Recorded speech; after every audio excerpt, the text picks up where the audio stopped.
لوگ سٹارز میں بڑے کھوئے رہتے ہیں. تمہارا سٹار کون سا ہے, اس کا سٹار کیا ہے, شادی سے پہلے سٹار معلوم کرتے ہیں, کیا ہماری آپس میں بنے گی کہ نہیں بنے گی, ذائچے نکلواتے ہیں, تاریخوں کو منحوس سمجھتے ہیں, دنوں کو منحوس سمجھتے ہیں.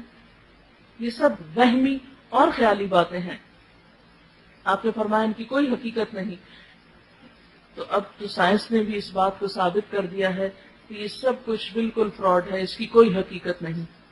تو ایک شعر اسی سے ملتا جلتا ہے, یہ ستارے تیری تقدیر کی خبر کیا دیں گے, یہ ستارے تیری تقدیر کی خبر کیا دیں گے, یہ تو خود گردش افلاک میں ہے خار و زبوں. یعنی ان کا تو اپنا حال برا ہے, گھوم گھوم کے یہ تمہاری تقدیر کہاں سے بتائیں گے. جو ستارے اپنی منزل نہیں جانتے اور خود چکر میں ہیں اور خود گھوم ہی رہے ہیں, وہ ہماری قسمت کہاں سے سنواریں گے, ہمیں کہاں سے فائدہ پہنچائیں گے.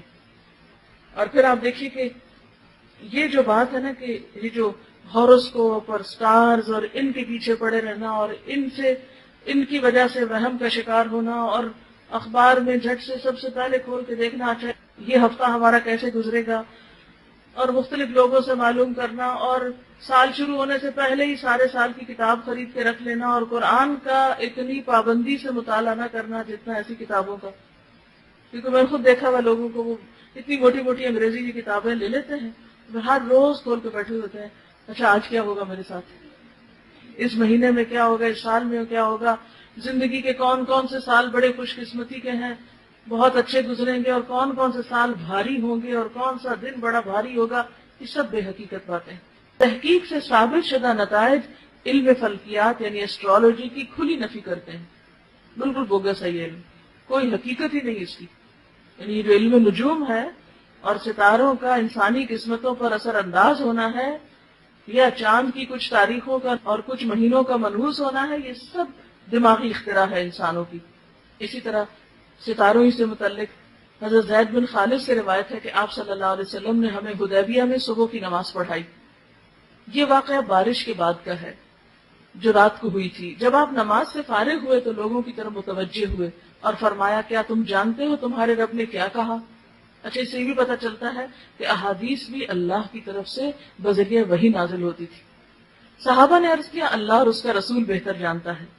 آپ نے فرمایا, اللہ تعالیٰ نے فرمایا, میرے بندوں نے اس حال میں صبح کی کہ کچھ مجھ پہ ایمان لانے والے تھے اور کچھ میرے ساتھ کفر کرنے والے.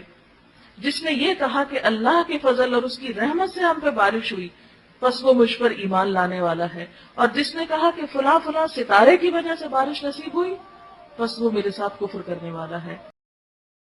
کسی بھی انسان کے حوالے سے کوئی دن منانا اسلامی روایت نہیں ہے. مثلا برتھ ڈے منانا یا برسی منانا یا انہی خاص دنوں پر کوئی صدقہ خیرات کرنا, یہ سب چیزیں بعد کی پیداوار ہیں. صحابہ کرام ان چیزوں سے بہت آگے تھے, ان کی زندگیوں میں ایسی مصروفیات نہیں تھی. اسی وجہ سے انہوں نے بڑے بڑے کام کیے, دین کی بڑی خدمت کی. آج ہم میں سے اکثر لوگ وقت کی کمی کا شکایت کرتے ہیں کہ وقت نہیں ہے, تو اس کی بھی اصل وجہ کیا ہے؟ اس کی بنیادی وجہ ہمارا غیر ضروری غیر متعلق چیزوں میں اپنا وقت لگانا ہے یا اپنا مال لگانا ہے. جہاں صدقہ کی ضرورت ہوتی ہے وہاں ہم صدقہ نہیں کرتے, بھوکے کو کھانا نہیں کھلاتے, یتیم کی پرورش سے جی چراتے ہیں.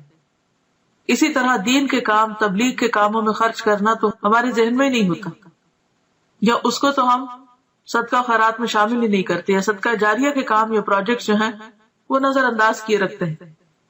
یعنی اوور آل جو امت کی حالت, اسی وجہ سے ہماری حالت دیکھنے کے قابل ہے. لیکن پھر ہمارا مال کہاں جاتا ہے؟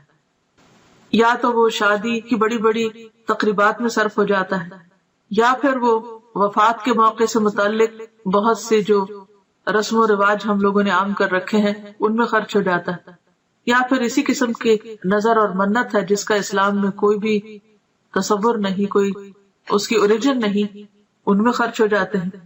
یہ قول ہے کہ البدعۃ تمیت السنہ, بدعت جو ہے وہ سنت کو ختم کر دیتی, سنت کی موت ہے. یعنی کوئی بھی سنت رواج نہیں پا سکتی اگر کہیں پر بدعت چھائی ہوئی ہو. تو یہ عام سمجھ میں آنے والی کامن سینس کی بات ہے کہ اگر آپ اپنے وقت کو یا اپنی جگہ کو یا اپنے کسی بھی کام کو غیر ضروری چیزوں سے اسٹف کر دیں گے، بھر دیں گے، اور غیر متعلقہ چیزیں اس میں کرنے لگیں گے، تو جو اصل چیز ہے یا اہم کام ہے وہ نہیں ہو سکے گا. مثلاً اگر اپنے اہم وقت میں، پرائم ٹائم میں آپ فضول باتیں کرتے رہیں، ادھر ادھر گھومتے پھرتے رہیں، تو آپ کا نماز کا وقت نکل جائے گا. اسی طرح اگر آپ اپنے صدقہ خیرات کو غیر ضروری چیزوں پر لگا دیں گے تو ضروری چیزوں پہ خرچ کرنے کے لیے آپ کے پاس مال نہیں رہے گا. اسی طرح اگر آپ کی دلچسپیاں صرف انٹرٹینمنٹ میں لگ گئی تو آپ کے پاس وقت نہیں رہے گا کہ آپ کوئی سنجیدہ کام کر سکیں.